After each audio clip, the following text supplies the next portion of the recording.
London, 1793. George Macartney arrived in China to meet with the emperor. Soon after, a letter arrived. It was for the king himself, King George III, the man who lost the 13 colonies and ordered several wars against France. He reads it. You, O king, live beyond the confines of many seas. Nevertheless, impelled by your humble desire to partake of the benefits of our civilization, you have dispatched a mission respectfully bearing your memorial. Your envoy has crossed the seas and paid his respects at my court on the anniversary of my birthday. To show your devotion, you have also sent offerings of your country's produce. I have pursued your memorial. The earnest terms in which it is couched reveal a respectful humility on your part, which is highly praiseworthy. To manifest my indulgence, I have entertained them at a banquet and made them numerous gifts. I have also caused presents to be forwarded to the naval commander and 600 of his officers and men, although they did not come to Beijing, so that they too may share in my all-embracing kindness. This was a translated letter written by the Qing Emperor, Qianlong Huangdi. Not even 50 years later, the two empires were at war. This is basically the First Opium War, Part 2. Tianjin, August 1840.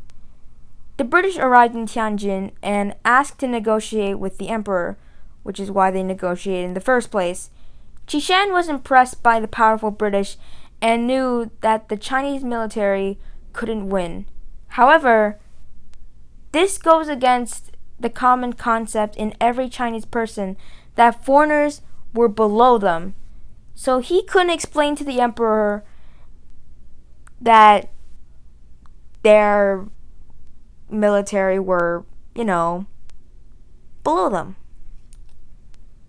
So Zhoushan asked the British for negotiations. Later in the fall, when he was sent to Canton to replace Lin Zexu, he decided to make some compromise which was accepted by the emperor without knowing that they lost the war. Zhoushan could give the money to the British in the name of compensating British trade laws. However, he couldn't give them any land or the emperor would find out that they lost. So in the treaty, Zhoushan promised that he would ask the emperor to provide a small area on Hong Kong Island. Not the whole island, but a piece of it. The British can stay during business with Chinese people. When signing the treaty, Zhoushan didn't use his official stamp, and Elliot announced the treaty before it was approved by the emperor. So, in theory, the treaty is not effective. As stated in Part 1, the treaty was a failure. Neither Palmerston nor the emperor approved of this treaty. The British, however, occupied Hong Kong, and local officials secretly reported this to the emperor. Zhoushan was removed, put into prison, and all of his assets were deprived. Elliot was also dismissed back in the UK. The emperor ordered an attack against the British. And so, after a month of potential peace, war returned. On February 19th, a longboat from the HMS Nemesis came under fire from a fort on the North Guangdong Island. British ships began to blockade the Pearl River again and attacked the Chinese during the Battle of the Bogue. It was another British victory. For the rest of February and the first half of March, the British got closer and closer to Canton. The Chinese were sending fleets to stop the invasion, but it was no use. On March 18th, 1841, the British were at the docks of Canton. They didn't have enough men to occupy the whole city, so they just stayed outside. They also made agreements with the local official to let the Chinese continue normal business with the outside mainland. With Zhoushan now in prison, Dao Guang appointed his 3 successors, one of them being his nephew, Yishan. So Yishan arrived in Canton in April. Since his arrival, he gathered troops and weapons to attack the British. The emperor asked him to completely remove the British fleet, not letting a single ship escape. So with the help of soldiers from adjacent provinces, they gathered 25,000 troops. On May 10th, after a long preparation, they started attacking. Except there was one problem. It was raining. When it rains, the Pearl River would flood a little bit, such that the British ships could get closer to Canton and aid the British troops on land. But on May 21st, they had a chance for a night ambush. They attacked from the north, but were repelled. The battle lasted 5 days. Yet another British victory. Now they occupied Canton itself. The Treaty of Canton was signed on May 27th, 1841. One of Chinese's most important cities was now under British hands. It would soon be bought back by the Chinese a week later for 6 million yuan. The British needed that money anyway, so they gave it back. Hong Kong, a couple months later. Both sides were debating on how the war should continue. After withdrawing from Canton, they decided to head back to Hong Kong. In July, a ship with Elliot in it was destroyed by a typhoon, and Elliot was left to head to shore. He looked on the horizon. There were ships. They weren't British ships. They were Chinese warships. He had to get to Hong Kong now. He swam for his life and got to shore, only to realize that he was removed from office and replaced by Henry Pottinger. Apparently, after he was dismissed, he was removed soon after. But hey, getting information from halfway around the world takes time. Soon after, the British had their new target, Beijing, the heart of it all. On August 21st, they head to Xiamen. The city was prepared for naval assault, and it took 2 days for the city to fall. But fall it did. Back in the UK, Palmerston was removed from office and was replaced by William Lamb, and he had a more strategic way of winning the war. In September, the British attacked the northern coast of Taiwan.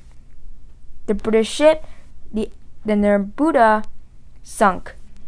The Anne would sink later in March of 1842. Survivors from both ships were imprisoned. In the Treaty of Chunpi, the Chinese took the Zhoushan archipelago in exchange for Hong Kong. But in October, in fear that they might improve the archipelago's defenses, the British invaded again. They have now solidified control again. The British then began to blitz through multiple Chinese cities. They took over Shanghai on the 10th and Ningbo on the 13th. But they had to stop and wait for backup. With the British making immense progress, Dao Guang sent Yi Jing, his other nephew, to counterattack the British. The counterattack failed. Not only did they not take back any of the lost cities, they lost Zhoushan, another Chinese city, to the British. At this point, Dao Guang is beginning to realize that he can't beat these British foreigners. He sent General Shi Ying to negotiate with the British. Meanwhile, the British got more reinforcements and gave up Ningbo. They were now focusing on heading north to the Yangtze. The first battle along the Yangtze was at Wusong, right next to Shanghai. During the fight, the general of that military district, Chen Hua Cheng, was shot. The fortress was destroyed on June 16, 1842, the day of the battle. After Wusong, the British went upstream along the Yangtze to cut off main transportation from southern China to the capital by cutting off the Great Canal. On July 21st, 6,900 troops started attacking Zhenjiang, right next to the Great Canal. If Zhenjiang fell, they would have control of the Great Canal. The battle only lasted one day, until the city fell. Fun fact, some of the troops that were guarding the city actually committed suicide, including local officials. Not all died in battle. These people just wanted to fall with the city. The emperor gave Shi Ying full authorization to negotiate with the British Empire. On August 4th, the British fleet were approaching Nanjing from the Yangtze River. Shi Ying, under the threat of the British fleet, started negotiating with the British at the Jinghai Temple. The Treaty of Nanjing would be signed on August 29, 1842. The treaty states, 1. The Chinese would give up Hong Kong Island. 2. Open up Canton, Xiamen, Fuzhou, Ningbo, and Shanghai as places for British trade, as well as allow British people to have consulates in those cities. 3. The British would have 21 million pounds, 6 million of them being used to compensate for the lost opium, 3 million to pay back the expired debt owing to the British businessmen, and finally 12 million to compensate for war reparations. 4. Chinese tariffs would be decided mutually between the UK and China. And 5. British businessmen can freely trade with Chinese businessmen without following Chinese law. After 3 years of conflict, the First Opium War was finally over. But after those 3 years, China was in a new era, the century of humiliation. This war changed China. Chinese citizens were beginning to rebel against the Qing government. The Taiping Rebellion would begin 8 years later and would last for 21 years. Then the Nationalist Party under Sun Yat-sen overthrew the Qing government in 1912, bringing on the Republic of China. Communism grew in China from the unrest, and the Communist Party was founded, becoming the sole party, leading China for over 70 years at this point since 1949. Hong Kong would be given back to the Chinese in 1997, ending the British Empire. And you already know how that turned out. And all of this started from this one war. No matter which side you're on, British or Chinese, we can all agree that this war changed the world, for better or worse. But this is not the end, because this is only the First Opium War. I haven't even gotten to the Second Opium War, which I'll talk about in the next video.